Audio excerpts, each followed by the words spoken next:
Olimpíadas, mas como isso foi no início, é difícil lembrar fazendo reportagens esportivas.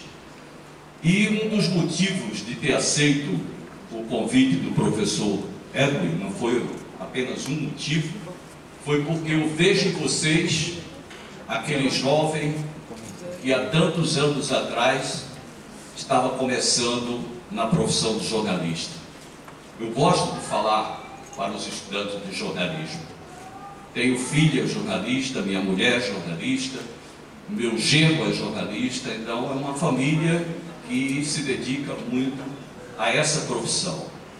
Eu tenho orgulho de ser jornalista e eu advirto muito os alunos para que eles façam realmente um teste vocacional para sentir se é isso mesmo que ele quer da vida, porque não é uma profissão fácil. Quem entra para o jornalismo pensando só que vai viajar, que vai aparecer, que vai se divertir, está redondamente enganado. Para viajar tem que ralar bastante. Me deram o tema de grandes reportagens e da evolução do telejornalismo através do tempo. Para você fazer as grandes reportagens, você precisa antes fazer as pequenas, as mais simples. E eu entrei no jornalismo por acaso. Eu não tenho o privilégio que vocês têm de estarem fazendo um curso de comunicação com professores experientes, aprendendo a ser jornalista. Na minha época, não tinha o curso de comunicação. E eu entrei, por acaso, corrigindo uma estatística de campeonato de um jornal em Pernambuco, que tinha muitos erros, e eu escrevi uma carta em papel de caderno, dizendo que estava sendo enganado como leitor, porque um jornal que se preza não erra até os números de pontos dos clubes. Acertava os que estavam na frente e os outros todos eram errados. E fui chamado pelo Rádio Jornal do Comércio, que era uma potência no estado de Pernambuco. E aceitei o convite de ir para corrigir a estatística do campeonato. Então eu comecei assim, corrigindo a estatística, até que um repórter faltou, que estava doente, e o editor-chefe disse: você quer ir fazer o jogo, traz as informações, entrega para um redator e ele faz a matéria.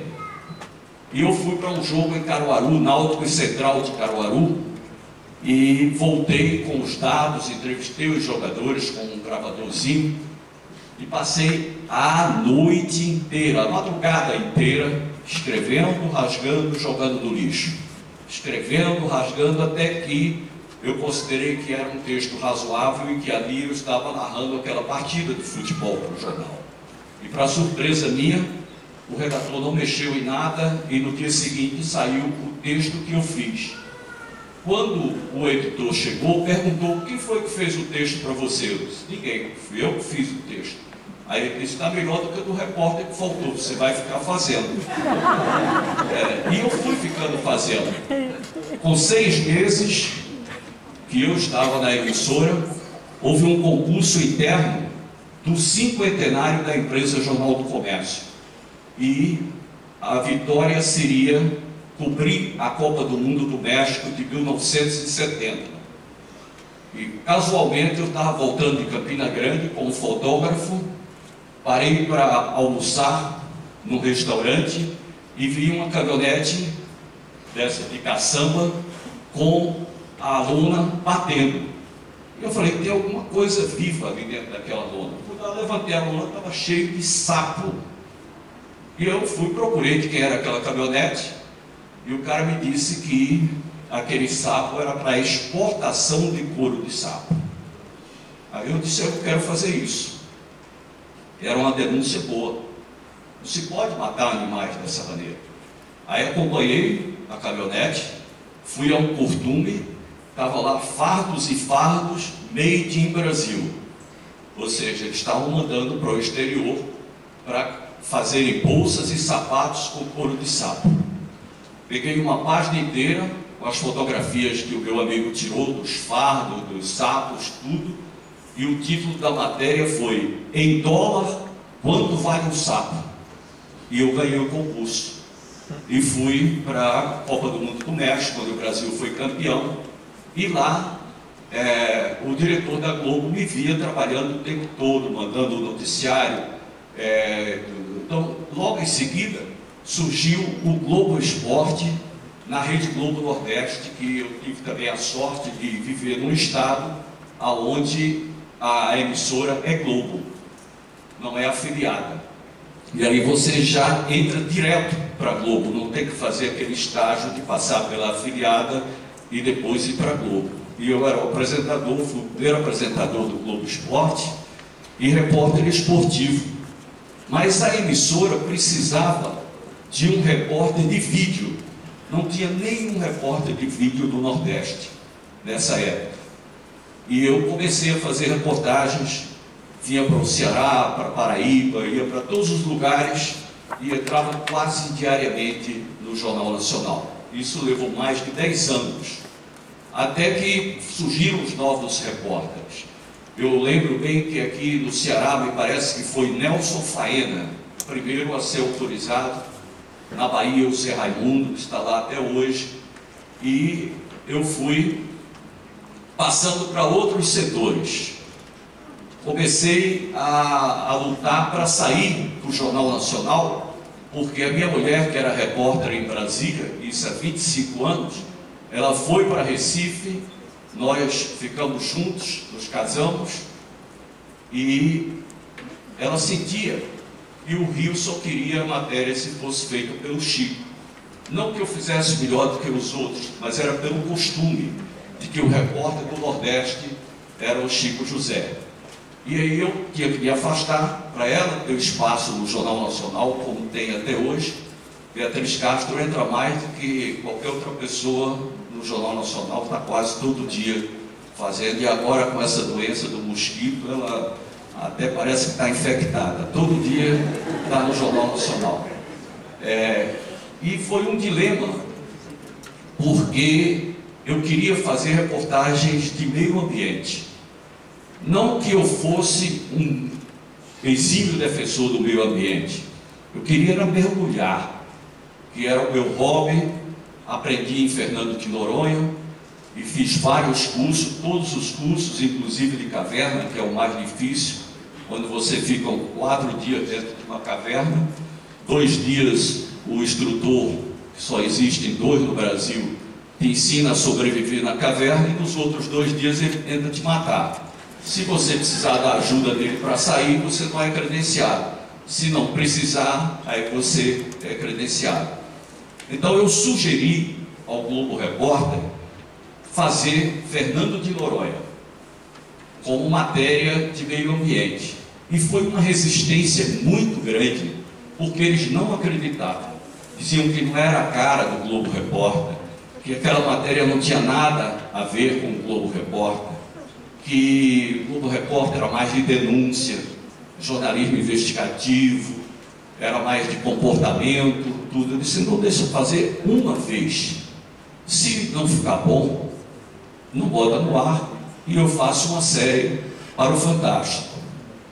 Deu 30% a mais de audiência do que a média normal do Globo Repórter. Então eles disseram, faz outro. Aí eu fiz a Broilers, faz outro. Fiz a Tol das Rocas. Depois eu senti que estava dando resultado. Aí quando nessa de faz outro, eu disse, Mar Vermelho, Barreira de Corais da Austrália, os navios da Micronésia, o Caribe, e andei o mundo todo fazendo reportagem de meio ambiente, sempre dando bons resultados. Por isso cheguei a esse número, que é um recorde. Eu pedi ao Centro de Documentação da Globo para ver quantos Globo Repórteres eu tinha. E o segundo tem 41, e eu completei 93 agora. É como se durante 3 anos só eu fizesse o Globo Repórter, que é a grande reportagem da televisão brasileira, sem desmerecer as outras reportagens que são feitas em outros programas e outros canais de televisão. Mas o Globo Repórter, com 42 minutos de duração, você fazer uma matéria, vocês que já são jornalistas, imagina fazer uma matéria de 42 minutos. O que tem que sofrer para conseguir coisas atraentes para preencher todo esse tempo. Porque se você não preenche bem o tempo de uma reportagem como essa, ela não vai ser atrativa. E foi aí que eu usei a garra do nordestino, de procurar fazer as coisas que muita gente diz, esse cara é corajoso. Mas não é corajoso. Eu conheço os meus limites. Então eu faço aquilo que eu tenho condição de fazer. Eu vou até onde eu posso fazer. Eu tenho um Globo Repórter gravado agora em dezembro, que é o 93º, feito no Jalapão, no Cerrado, no meio do país, do estado do Tocantins. E há 15 anos eu já fiz o Jalapão. Só que eu ia fazer Namíbia, ia fazer mais dois programas na África. Só com o dólar nas condições em que está, a Globo assumiu um compromisso de não demitir ninguém no jornalismo, mas reduzir os custos e as viagens internacionais. E isso está acontecendo. Então, adiaram a Namíbia e a Tanzânia, e eu fui para o Jalapão. Muita gente pensava que eu tinha ido para o Japão. Onde é que você foi? Eu fui para o Jalapão. Japão?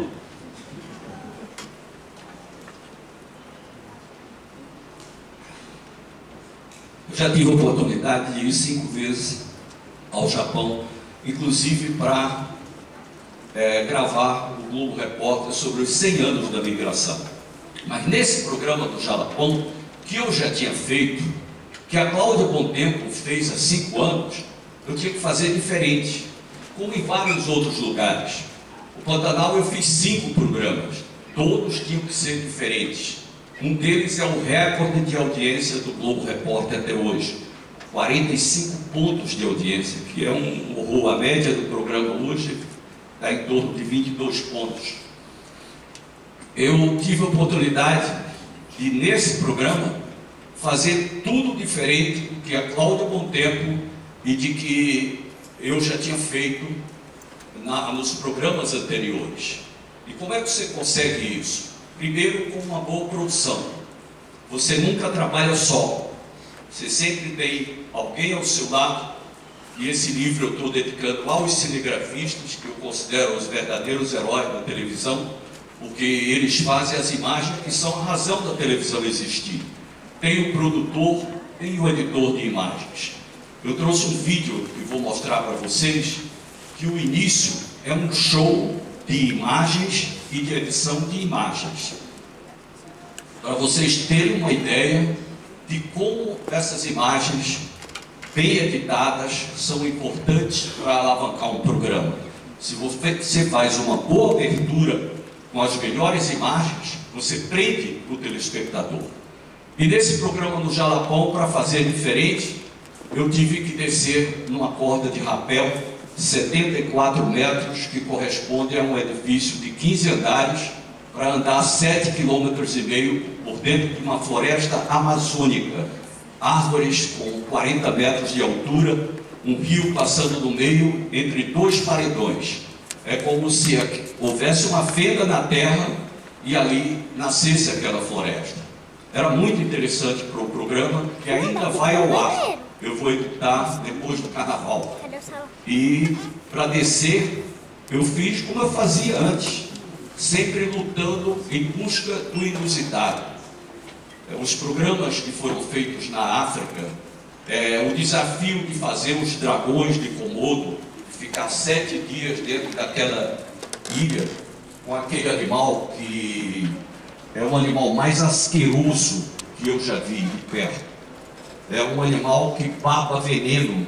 Vai ter uma imagenzinha dele aqui, para vocês terem uma ideia daquilo. E eles atacam. Você precisa ter autorização de 3 ministérios e assinar um termo pela sua própria vida, dizendo que o governo da Indonésia não tem nada a ver com a sua segurança. Se você morrer, é problema seu. O governo avisou você que não era para entrar ali. E na hora que você chega lá, vai por palafitas, que ali ele não sobe, e fica no acampamento, porque é um parque nacional.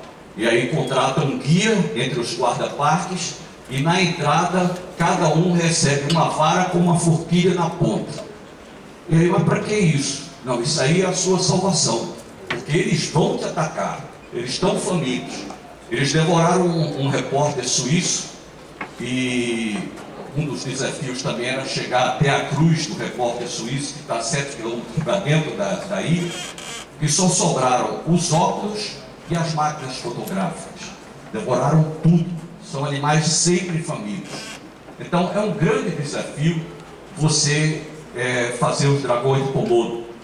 Como foi também um grande desafio subir as montanhas de Ruanda, de Uganda e do Congo, que é o antigo Zaire, à procura dos gorilas, que são os maiores primatas do planeta.